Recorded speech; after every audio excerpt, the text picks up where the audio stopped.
A lot of traditions try to get rid of darkness. Some fight it, some exile it, some call it evil and cast it out. Tibetan Buddhism tells a stranger story. When Buddhism reached Tibet in the 8th century, the land pushed back. Storms, spirits, collapsing walls, and one man, one Tantric master from India, didn't defeat the demons. He reassigned them. He bound them by oath and turned enemies into guardians. The demons didn't disappear, they got hired. This is the story of Padmasambhava, also known as Guru Rinpoche, the lotus-born master who changed Tibet forever by transforming its greatest enemies into Buddhism's fiercest protectors. How do you do that without destroying anything?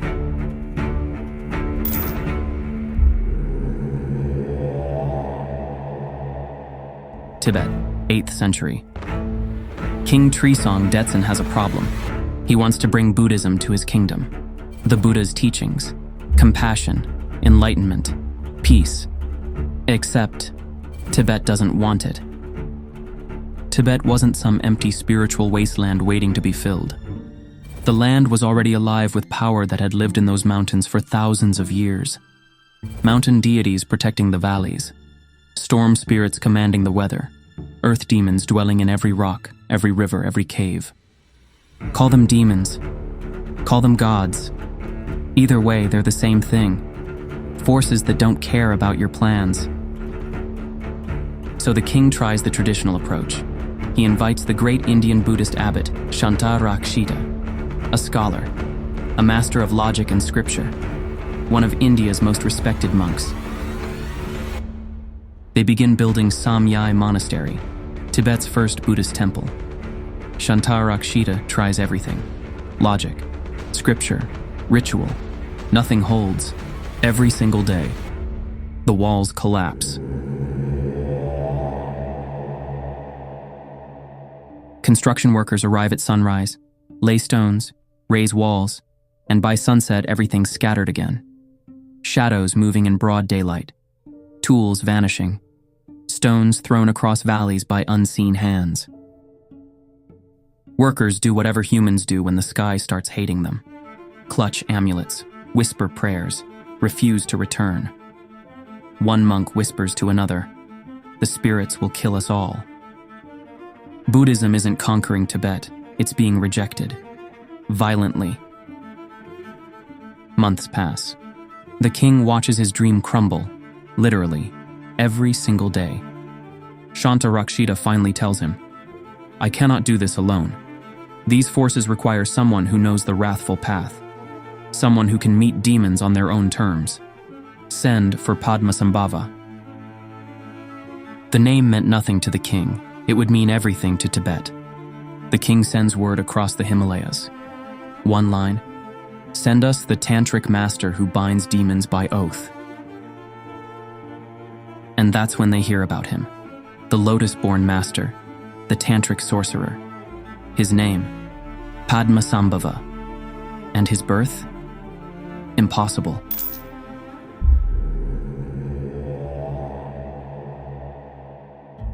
Let me tell you how Padmasambhava was born, because the story defies nature itself. A lotus flower floating in Lake Dhanakosha in ancient Haryana, what we now call the Swat Valley. And one day, the lotus opens. Inside, an 8-year-old child, already enlightened, holding a vajra in one hand, a lotus in the other. Later Tibetan tradition says the Buddha foretold a lotus-born master who would bring Vajrayana to Tibet. Some traditions go even further and describe him as an emanation of the Buddha, not reincarnation in the pop culture sense, more like the Buddha's compassion taking a new form for a new place. Whatever you believe about the birth, Tibet didn't invite him for poetry. They invited him because their monastery kept collapsing. After this miraculous birth, Padmasambhava studied with the greatest tantric masters of India. Decades of training. He mastered them all. By the time Tibet called for him, his reputation had spread across the Himalayas.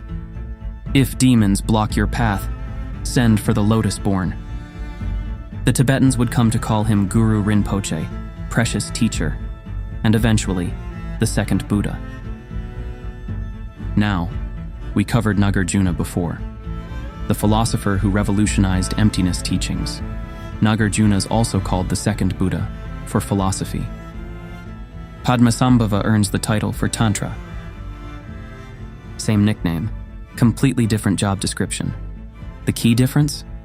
Most Buddhist monks teach the sutras, the long road, renunciation, clarity, gradual training. Padmasambhava taught the tantras, the short road, same goal, higher voltage. Sutra trains renunciation. Tantra says, don't waste the poison, turn it into medicine. The sutra approach avoids darkness. The tantra approach enters it. You cannot transform what you will not face. Padmasambhava had spent decades mastering this path. And now, Tibet needed exactly that. So when Tibet's king hears about this master who doesn't fear demons, the king sends one line: come to Tibet. We have demons, many demons, and they're winning. Padmasambhava accepts. The journey to Tibet would require crossing the Himalayas, the highest mountains on earth, and legend says he would make the crossing on the back of a tiger.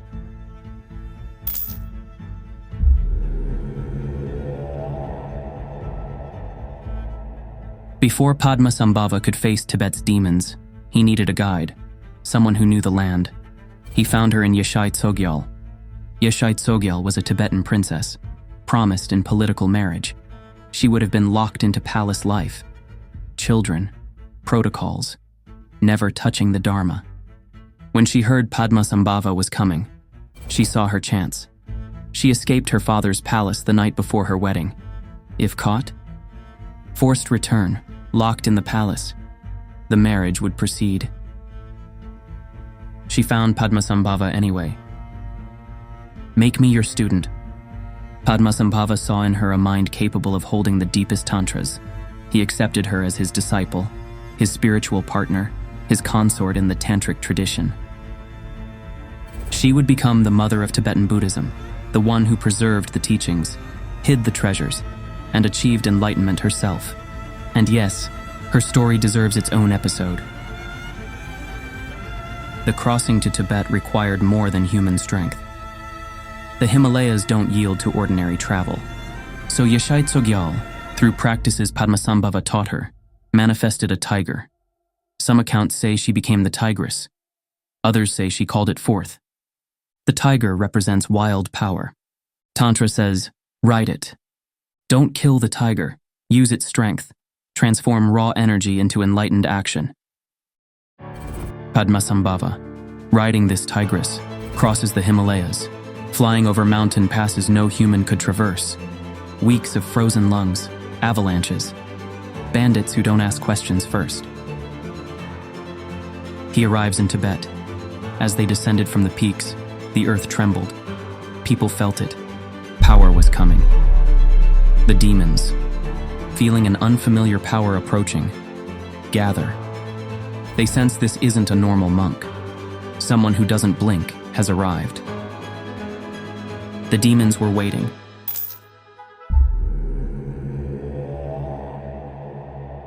How does one man face an entire country of demons? Padmasambhava didn't have one approach. He had 8. Tradition says he manifested 8 different forms throughout his life. The Guru Tsen-gye, the 8 names of the Guru. We're not doing all 8, just 3. 3 is enough to see the blueprint. Why 8?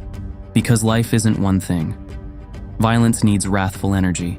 Confusion needs clarity. Pride needs sovereignty it can respect. 8 different approaches, because life throws infinite challenges. You're about to see exactly what that means. 3 demons, 3 different forms, 3 transformations. The first demon? Pure violence.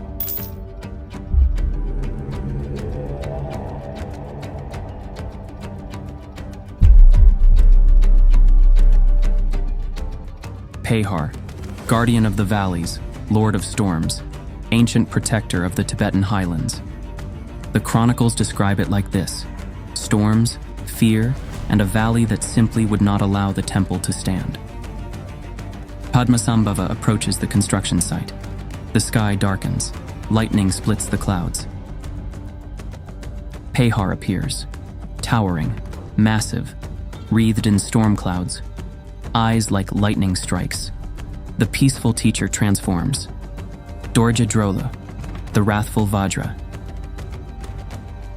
riding a pregnant tigress, wielding thunder, surrounded by flames, matching Pehar's fury with equal intensity. Power meeting power. 5 days and nights. Pehar rages. Storms batter the valley. Padmasambhava sits unmoved in perfect meditation. Dorje Drolo doesn't attack, doesn't fight, doesn't flee. He outlasts. Day 5. The storm begins to weaken. Then, the storm stops. Complete silence. A monk steps out, looks up, and for 1 second thinks, "We won." Then the wind returns. Worse, darker clouds, stronger lightning. Imagine being a monk hiding behind a rock thinking, "So this is how I die, crushed by weather, because I wanted to build a temple." The second storm, like the first, exhausts itself. Pehar kneels. For the first time in thousands of years, the storm spirit bows. Padmasambhava spoke recognition. He honored Pehar's power, his ancient guardianship, then offered him something greater to guard. Not destruction of what Pehar was, transformation into what he could become. Pehar swears an oath, partnership. He will protect Buddhism, use his storms to shield the Dharma instead of destroying it. Anger isn't evil. It's a bouncer with no training. You cannot destroy anger.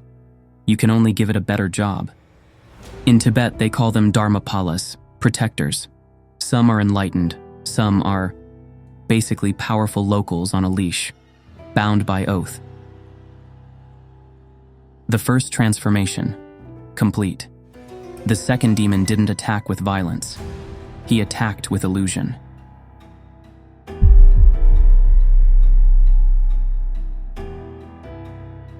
Nenchen Tangla, god of the mountains, master of illusion. He doesn't appear as one form. He appears as every form. A tiger, then a bird, then mist, then flame, constantly shifting, never graspable. Dorje Drolo's wrathful power won't work here. Padmasambhava shifts. Loden Chokse, the wise seeker. Absolute clarity, unshakable awareness. The illusions multiply. Workers swing tools at shadows. Someone points at a shape in the mist. Next breath, it's a raven. Next breath, nothing. Padmasambhava sits down. He doesn't chase the masks. He waits for what's underneath to get tired. Nian Chen shifts forms trying to deceive. Loden Chokse sees through every mask.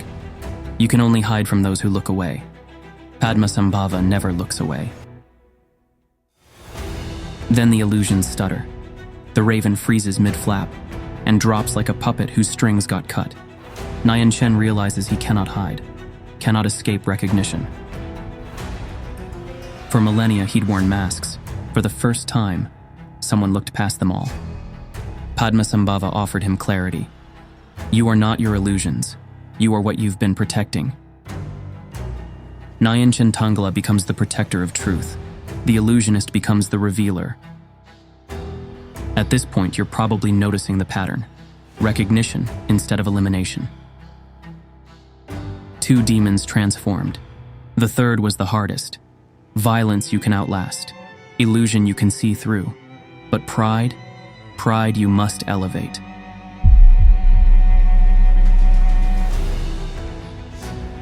Siu Marpo, god of the territories. Proud, sovereign, unyielding. He doesn't attack Samye, he refuses it. This land belongs to the old gods. He will not bow to foreign teachings. Pride cannot be broken without destroying the demon itself. So Padmasambhava doesn't break it. Padma Gyalpo, the Lotus King, Royal, sovereign, majestic. Tsiu Marpo stands before him, refuses to kneel. The monks expect a fight. Instead, they watch two kings stare at each other in silence. And the scariest thing in the valley isn't the god, it's the calm. Padma Gyalpo acknowledged Tsiu Marpo's sovereignty, his ancient rights, his noble pride, then asked, what is truly worthy of such power? Not foreign conquest, eternal truth, not diminishment, elevation. Padma Gyalpo offered elevation. The Dharma wouldn't diminish Tsiu Marpo's power. It would make that power eternal. Tsiu Marpo, the territorial god who refused foreign influence, becomes one of Buddhism's most wrathful protectors. His pride transformed into noble guardianship. 3 confrontations, 0 deaths, 0 banishments, pure transformation. And suddenly, everyone understands. Every demon was defending something sacred, their mountains, their valleys, their people. The demons were never the enemy. They were protectors who didn't know they could protect something greater. When Buddhism spreads at its best, it doesn't bulldoze a culture, it translates into it. Tibet absorbed Buddhism, made it Tibetan. The demons became its protectors. The walls stopped falling, the spirits stopped resisting. King Trisong Detsen stood at the monastery site. For the first time since construction began, silence. Yeshe Tsogyal watched from the valley. She'd seen Padmasambhava as peaceful teacher, wrathful destroyer, wise scholar. Now she understood. He was all of them, and none of them, whatever the moment required. Dawn broke over Samye. The walls stood, 4 temples facing 4 directions. A central shrine, Tibet's first Buddhist monastery, built on land demons once guarded, now protected by those same demons, transformed into eternal guardians. Construction completed around the year 779. Samye Monastery stands to this day. Padmasambhava's work in Tibet was only beginning.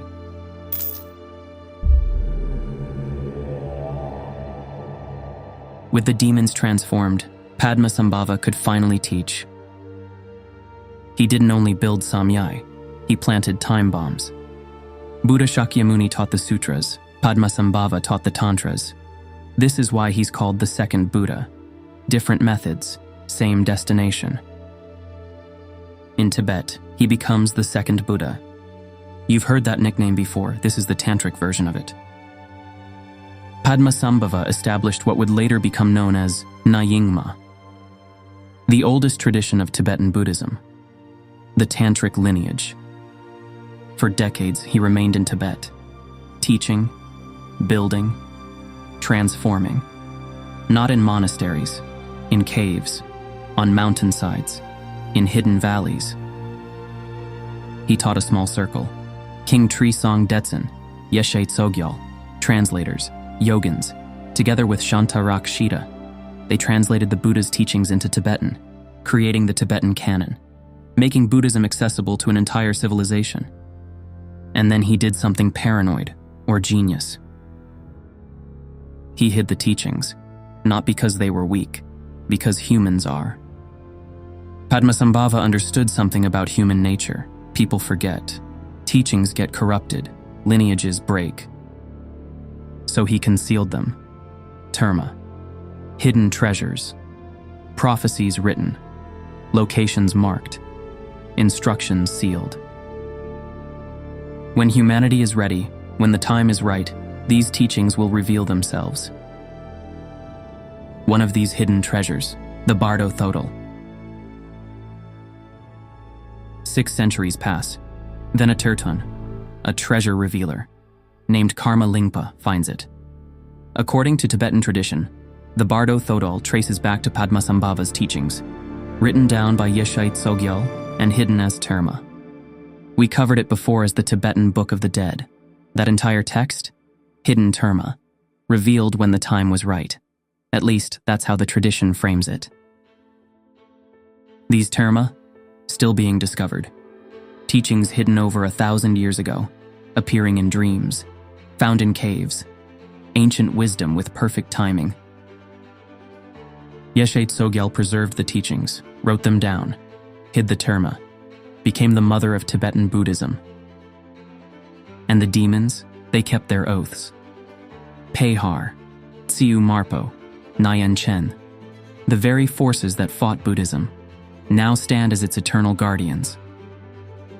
The legacy is vast, monastery built, demons transformed, teachings established, treasures hidden. One man changing an entire civilization. And then, he left, without dying.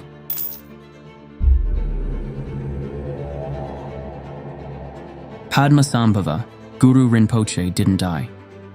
At least not the way we understand death. When his work in Tibet was complete, some chronicles say that's when he departed. Others say he was accused of sorcery and had to flee. Perhaps both are true. He didn't pass into parinirvana like the Buddha. He didn't leave a body behind.